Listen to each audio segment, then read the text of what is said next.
માહિતી મુજબ રસીદ સોલંકી નામના યુવાન સાથે સામાન્ય તકરારમાં રોનક ચૌધરીએ છરી વડે હુમલો કર્યો હતો. ઘટનાની તાત્કાલિક સારવાર માટે રસીદ સોલંકીને પ્રથમ હોસ્પિટલ ખસેડાયો. ત્યારબાદ વધુ સારવાર માટે રાજકોટ લઈ જવામાં આવ્યો હતો, પરંતુ ગંભીર ઇજાઓના કારણે સારવાર દરમિયાન તેનું મોત નીપજ્યું હતું. હત્યાની ઘટનાની જાણ થતાં જ જૂનાગઢ પોલીસ તાત્કાલિક ઘટના સ્થળે પહોંચી તપાસ શરૂ કરી હતી. પોલીસે રોનક ચૌધરીને ઝડપી લઈ આ મામલે કાયદેસર કાર્યવાહી હાથ ધરી છે.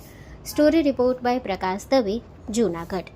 ગઈ તારીખ 1-2 માર્ચના રાત્રિના રોજ એ ડિવિઝન પોલીસ સ્ટેશન વિસ્તારમાં કડિયાવાડમાં જે બનાવ બનેલો, જેમાં મરણ જનાર રાશિસ ઉર્ફે ભયુ સોલંકી, જે મૂળ જામકાનો વતની હોય, તે જૂનાગઢ સિવિલ ખાતે લઈ ગયેલ. ત્યારબાદ રાજકોટ સિવિલ હોસ્પિટલમાં સારવાર માટે દાખલ કરવામાં આવેલો. ત્યાં સારવાર દરમિયાન ફરજ પરના ડૉક્ટરે તેને મૃત જાહેર કરેલો અને એ ડિવિઝન પોલીસ સ્ટેશન ખાતે આ બાબતે છે ડીઓ જાણ કરવામાં આવેલી. ત્યાંથી પોલીસ દ્વારા રાજકોટ પહોંચી અને ઇન્ક્વેસ્ટ પંચનામું ભરવામાં આવેલું, જેમાં મૃતકના શરીરે થાપાના ભાગે જે જીવલેણ ઈજા જણાઈ આવેલી. આથી બનાવની ગંભીરતાને ધ્યાને રાખી એ ડિવિઝન પીઆઈએ ફોરેન્સિક પીએમ માટે સંબંધિત સિવિલ હોસ્પિટલને જણાવેલ. જ્યાં તેનું ફોરેન્સિક પીએમ થતાં પીએમ કરનાર પેનલ ડૉક્ટરના જે પ્રાથમિક ઓપિનિયન હતો કે થાપાના ભાગે જે જીવલેણ ઈજા થઈ છે તેના લીધે છે આ રાશિસનું મૃત્યુ થયેલું છે. ત્યારબાદ આ રાશિસ બનાવનો જે સમયગાળો છે 1 માર્ચ અને 2 માર્ચના રાત્રિના 2 થી 4 વાગ્યા દરમિયાન એની વિગતવાર ઊંડાણપૂર્વક તપાસ કરવામાં આવેલી કે આ રાશિસ ઉર્ફે ભયુ સોલંકી આ સમયે ક્યાં હતો અને તેની સાથે કોણ કોણ વ્યક્તિ હતા. જેમાં ટેકનિકલ સર્વેલન્સ અને સાથેના જે વ્યક્તિઓ છે તેમની વિગતવાર જે પૂછપરછ થઈ તે મુજબ રાશિસ પોતાના ઘરે જામકાથી તેની બહેનને બોટાદ ખાતે લાઇટ ડેકોરેશનનું કામ હોય તેવી હકીકત જણાવીને નીકળેલો, પરંતુ તે વિસાવદર તેના નજીકના સંબંધી રવિ સોલંકીના ઘરે પહોંચેલો અને ત્યાં જમેલો. ત્યારબાદ વિસાવદરથી ઇકો ગાડીમાં રવિ સોલંકી તથા રવિના દાદાનો દીકરો હર્ષદ સોલંકી સાથે જૂનાગઢ આવેલા, જ્યાં રાશિસ ઉર્ફે ભયુ, રવિ, હર્ષદ, અન્ય જે રાશિસ છે તેના અન્ય 2 મિત્રો રોનક ચૌધરી તથા મિત સોલંકી, આ 5 લોકો છે ઇસ્કોન ચોકડી ખાતે મળેલા.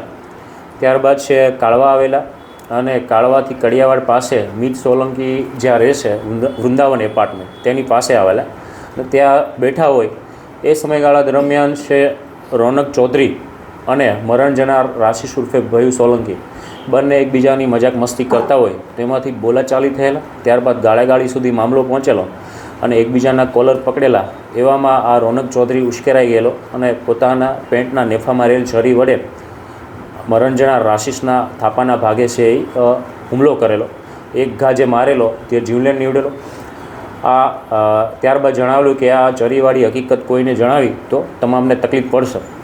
આ સમયે અન્ય જે મિત સોલંકી, રવિ સોલંકી તથા હર્ષદ સોલંકી અને રોનક ચૌધરી આ તમામ છે એ રાશિસને ઇકો ગાડીમાં છે સિવિલ હોસ્પિટલ સારવાર માટે લઈ આવેલ અને ત્યાં છે તેના રાશિસના બેનને આ બાબતે જાણ કરવામાં આવેલી કે રાશિસને લાગી ગયેલ છે માત્ર તેવી હકીકત જણાવી, પરંતુ જૂનાગઢ સિવિલમાંથી તેને વધુ સારવારની જરૂર જણાતા રાજકોટ ખાતે રિફર કરવામાં આવેલો અને ત્યાં સારવાર દરમિયાન છે મૃત જાહેર થયેલો. મુખ્યત્વે આ આરોપી રોનક ચૌધરી છે મજૂરી કામ કરતો હોય અને બોલાચાલી ગાળાગાળીમાંથી આ બનાવની શરૂઆત થયેલી. અચાનક ઉશ્કેરાઈ જાય અને ચરી વડે છે હુમલો કરેલો છે. હાલ આ રોનક ચૌધરીને છે એ રાઉન્ડ અપ કરવામાં આવેલો છે. આગળની તપાસ એ ડિવિઝન પીઆઈના કરી રહેલ છે. સાહેબ, આ હત્યા થઈ છે આખું સામે કઈ રીતના આવ્યું, પોલીસે કઈ રીતના આખો ભેદ મૂક્યો? 1-2 માર્ચના જે બનાવ બન્યો અને ત્યારબાદ રાશિસ તથા તેના નજીકના સંબંધીઓએ જે વિગતો જણાવેલી કે પડી જવાથી કે ગાડી પરથી પડી જવાથી અથવા તો વાગી ગયેલું છે એવી હકીકત જણાવેલી, પરંતુ આ રવિ અને અન્ય જે હર્ષદ સોલંકી તથા મિત સોલંકી આ તમામની પોલીસ દ્વારા યુક્તિ પ્રયુક્તિથી પૂછપરછ કરવામાં આવેલી. પહેલાં જે હકીકત જણાવતા હતા તે મુજબ ઇકો ગાડી તેમને કડિયાવાડ મૂકી ગયેલી. ત્યારબાદ ફોન આવતા ફરી તેમને લેવા આવેલી, તો આ તમામના સીડીઆર ચેક કરતા આ સીડીઆરની સાથે સાથે એમની વિગતવાર પૂછપરછ કરતા અંતે આ રવિ, મિત અને હર્ષદ આ ત્રણેય કબૂલાત કરેલી કે ખરેખર બનાવ છે આ પ્રકારે બનેલો, પરંતુ રોનક ચૌધરીએ જે કહેલું કે આ ચરીવાળી વાત કોઈને કરી છે તો છે એ મુશ્કેલી પડશે, આથી ગભરાઈ ગયેલા અને આ હકીકત છુપાવેલી.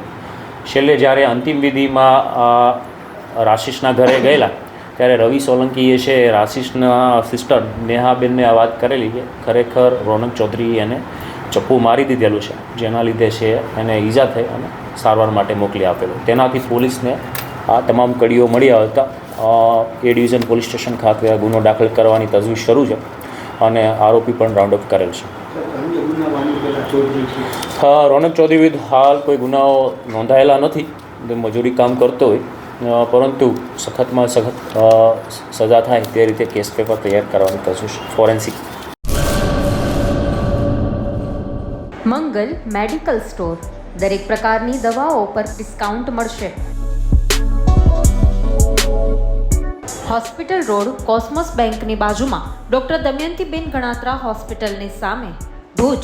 Mobile number 9428234840.